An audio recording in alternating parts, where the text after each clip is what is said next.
6 डिसेंबर महापरिनिर्वाण दिनानिमित्त लाखोच्या संख्येने आंबेडकर अनुयायी आहेत ते मुंबईत दादर चैत्यभूमी या ठिकाणी येत असतात आणि त्याच अनुषंगाने त्याच पार्श्वभूमीवरती महानगरपालिकेकडून दादर छत्रपती शिवाजी महाराज मैदान येथे ही संपूर्णपणे तयारी आहे ती करण्यात आलेली आहे। ठिकठिकाणी या नागरिकांची राहण्याची व्यवस्था आहे करण्यात आलेली आहे। तंबू बांधण्यात आलेले आहेत तर याच तंबूमध्ये त्यांना जेवणाची राहण्याची खाण्याची व पिण्याची सोय आहे ती सध्या करण्यात आलेली आहे। महानगरपालिकेच्या माध्यमातून या पार्कामध्ये कुठे घाण होऊ नये यासाठी ठिकठिकाणी कचऱ्याचे डबे आहेत त्यासोबतच या स्वच्छता कर्मचारी आहेत ते देखील या ठिकाणी तैनात करण्यात आलेले आहेत। तर या ठिकाणी शौचालयाची व्यवस्था करण्यासाठी देखील गाडी आहे ती आणून ठेवण्यात आलेली आहे। आपण पाहतोय तर लाखोच्या संख्येने अनुयायी हे या ठिकाणी येत असतात आणि या ठिकाणी येत असताना ज्या नागरिकांची व्यवस्था आहे खाण्याची व्यवस्था आहे ती देखील करण्यात आलेली आहे।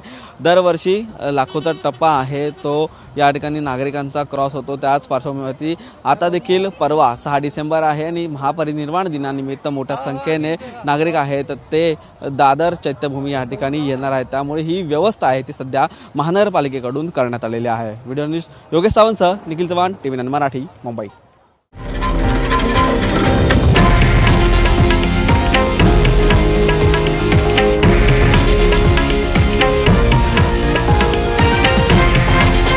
हे आहे देशातील नंबर 1 न्यूज नेटवर्क आणि आपण पाहत आहात TV9 मराठी, एकमेव।